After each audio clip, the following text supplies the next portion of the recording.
במדינה קטנה כמו שלנו, סרט חדש של יוצר מוערך כמו אבי נשר, הבמאי שהביא לנו קלאסיקות כמו הלהקה, דיזינגוף 99 וסוף העולם שמאלה, הוא תמיד אירוע מיוחד. זה הוליווד, אבי נשר זה הוליווד. וכמו תמיד אצל נשר, כנגד כל הסיכויים, הוא מצליח ליצור בתקציב מוגבל סרט תקופתי מרהיב מאוד, ללהק את אדיר מילר, הקומיקאי והיוצר של אחת מסדרות הטלוויזיה הנצפות והמצליחות בישראל, רמזור.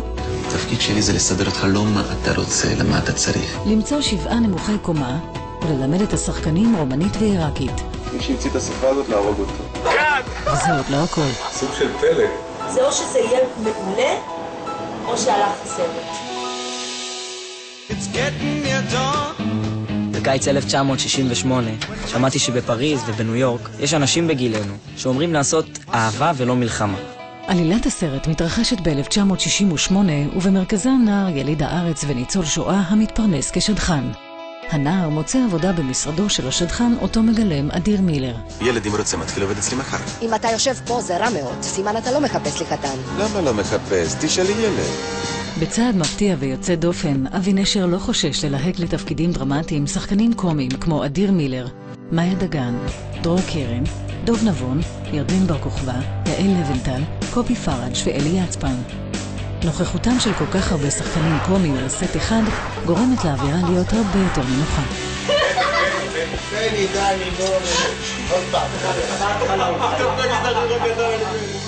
אדיר מילר, הקומיקאי והיוצר המוערך והמצליח של אחת מסדרות הטלוויזיה הנצפות והמצליחות ביותר בישראל, רמזור, שם את כתיבת העונה החדשה של יצירתו שלו בצד, ומחליט בצעד חסר תקדים לזנוח קרקע בטוחה ולהיכנס לנעליו של ינקלה ברייד, דמות של שדכן מסתורי ניצול שואה.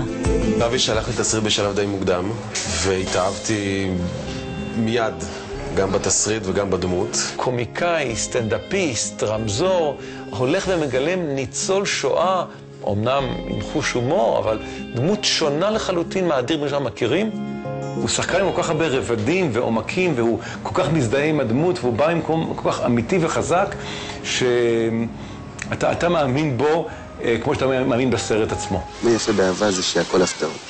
כולם חריגים. לצורך הכנת התפקיד נשלח אדיר מילר להתלמדות אצל לא אחרת מאשר הלנה עמרם, השדכנית והאגדה. מה שאתה צריך זה מישהי שתהיה נשמה תאומה שלך. הלנה תורמת מהניסיון העשיר שלה ומלמדת את אדיר את רזי המקצוע. מה שאתה רוצה זה לא מה שאתה צריך. גברת שרה, אצלי את מקבלת לא מה את רוצה, אלא מה את צריכה. אני לא בחתונה.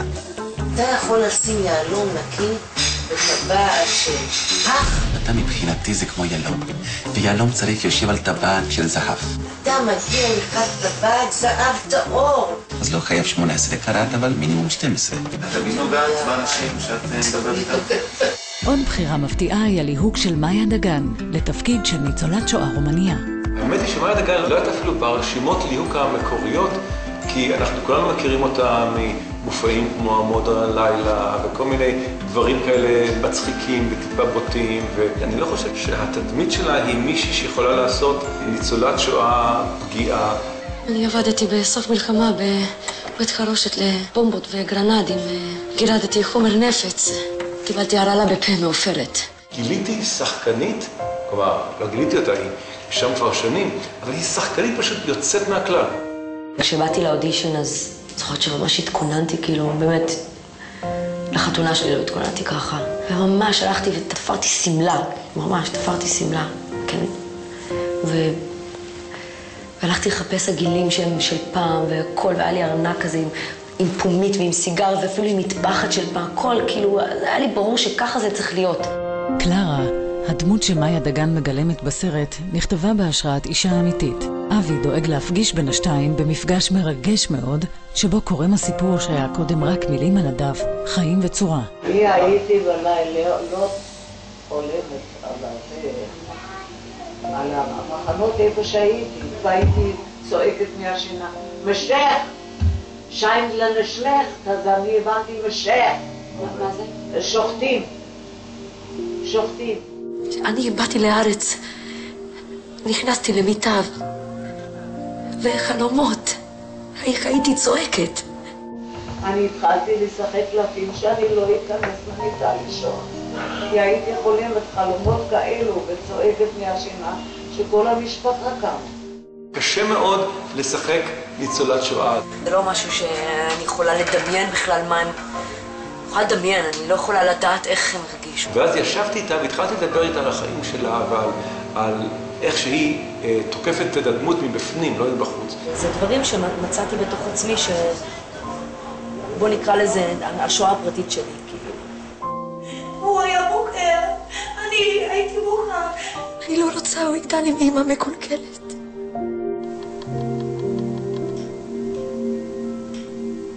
אני הולכת לסדר פרצוף שלי. קאט.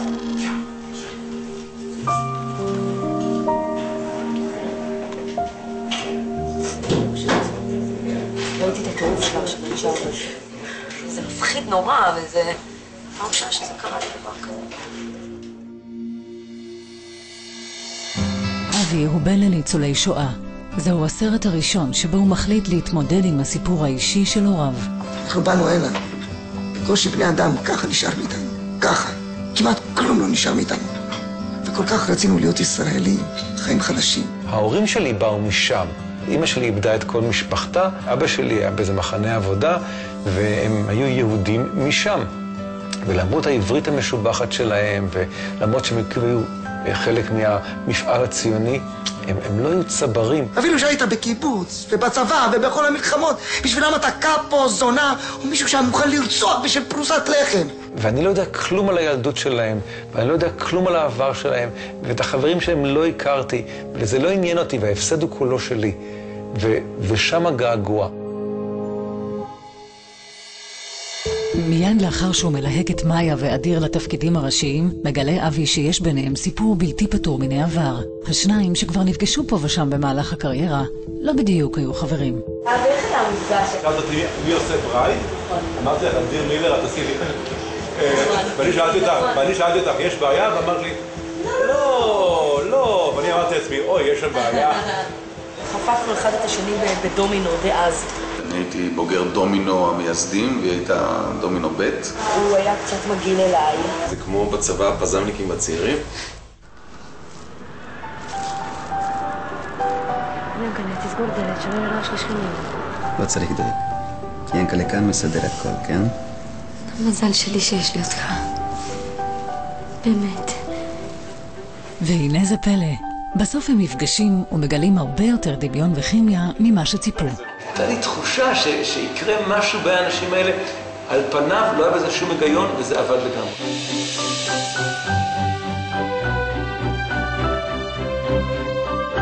קשה לי נורא להסתכל עליו, כי הוא מצחיק אותי מאוד. שמה בגלל אחד? אני עובדתי איתו בגלל אם אני לקחת אחד ככה, היא טובה לך ככה, סוף הפריים קלרה, תתנפח לך פה משהו. בימי צילום איתה, זה פשוט כיף לבוא, כי ידעתי שיש צחוקים. לא יודעת לשחק, וזה מרגש.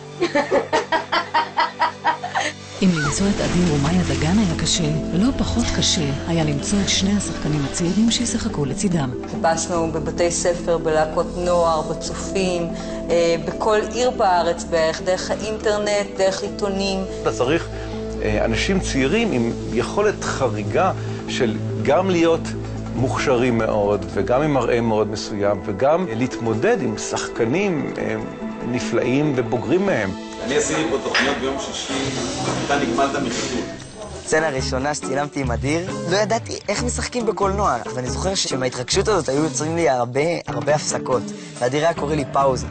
כמו נטע גרטי, לירז צ'רחי ואניה בוקשטיין לפניהם, גם לנטע פורט ותובל שפיר ברור שלשחק בסרט של אבי נשר זה קרש קפיצה והזדמנות נדירה להצליח. זה משהו שאתה יודע מראש שזה יהיה טוב ושזה יהיה רציני. באותה מידה זה גם היה יותר מלחיץ, והסיכוי שתתקבל היה יותר קטן בעצם. אני חושבת שזו הייתה פעם ראשונה שהחלטתי שזה התפקיד שלי ולא הייתי מוכנה להתפשר על זה.